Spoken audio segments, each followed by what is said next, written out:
The meaning of a cash position really shifts from what some might see as failure to actually being strategic protection, applied systematically.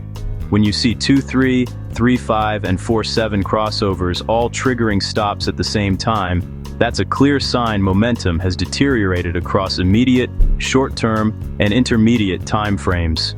It's not just one indicator causing noise, it's several independent measures all agreeing that buyer control has weakened enough to warrant protection. Moving to cash is about disciplined execution of predefined rules, not about panic selling.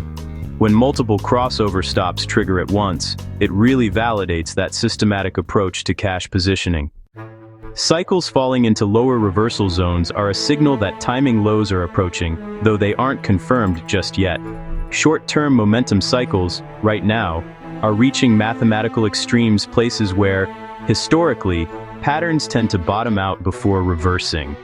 The QQQ visualizer, for example, is projecting that all cycles are set to hit a timing low next week, which gives us some forward-looking intelligence about when a bottom might actually occur.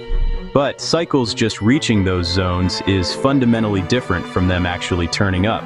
That's a critical distinction. Lows are approaching, but they're not confirmed.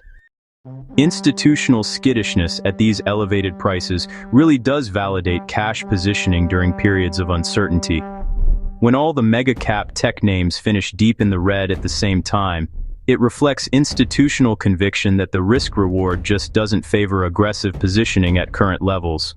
Professional money isn't willing to chase prices higher when visibility is impaired, especially after the data erasure we saw in October. Cash positioning, then, is actually in line with institutional behavior. Not opposed to it, it shows that professional money is making similar strategic decisions based on objective risk assessment. Re-entry from cash. It really requires 3T alignment, confirming that a high probability opportunity is actually developing. Cycles need to be turning up from lower zones, and we want to see visualizer confirmation. It's not enough if they're just approaching. 3-5 crossovers should be flipping back bullish, showing that buyers have regained control on a meaningful time frame.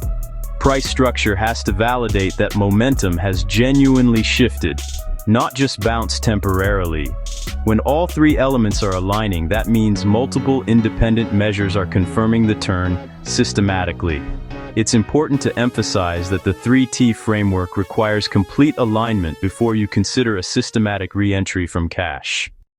If you're ready to trade with more discipline, clarity, and confidence, and you want to predict the market days or even weeks in advance, then join the Market Turning Points community and visit stockforecasttoday.com.